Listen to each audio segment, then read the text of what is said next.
કાંકરેજ તાલુકાના અકોલી દરબારગઢમાં શ્રી રાધાકૃષ્ણ મંદિર ખાતે શ્રી કૃષ્ણ જન્માષ્ટમી નિમિત્તે ધ્વજા ચડાવી આરતી કરી।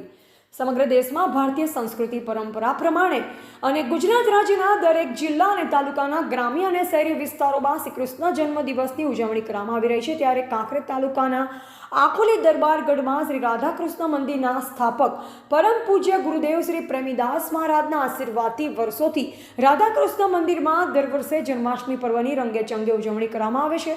ત્યારે હવે સૌપ્રથમ વખત ₹1.25 કરોડ રૂપિયાના ખર્ચે નવનિર્મિત શ્રી રાધાકૃષ્ણ મંદિરમાં પૂજ્ય ગુરુદેવ પ્રેમીદાસજી મહારાજની મૂર્તિ આકર્ષણનું કેન્દ્ર બને છે અને 18 આલમના શ્રદ્ધાળુઓ ભક્તિભાવપૂર્વક શ્રી રાધાકૃષ્ણ મંદિરમાં દર્શન કરી ધન્યતા અનુભવે છે।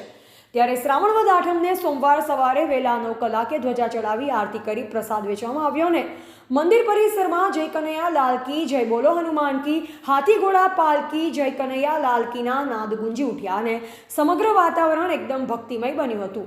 જેમાં સૌથી અગત્યની બાબત વિશે વાત કરીએ તો મંદિરના પૂજારી જલારામ જોશી અને શ્રી ભીડભંજન હનુમાનજી મહારાજના પૂજારી રાજુગીરી ગોસ્વામી સહિત કલાકાર તરીકે લક્ષ્મી કુંવરબા વાઘેલાના સુરીલા કંઠે ગવાય શ્રી કૃષ્ણ ભગવાનના રાસ ગરબાની રમઝટ બોલાવી।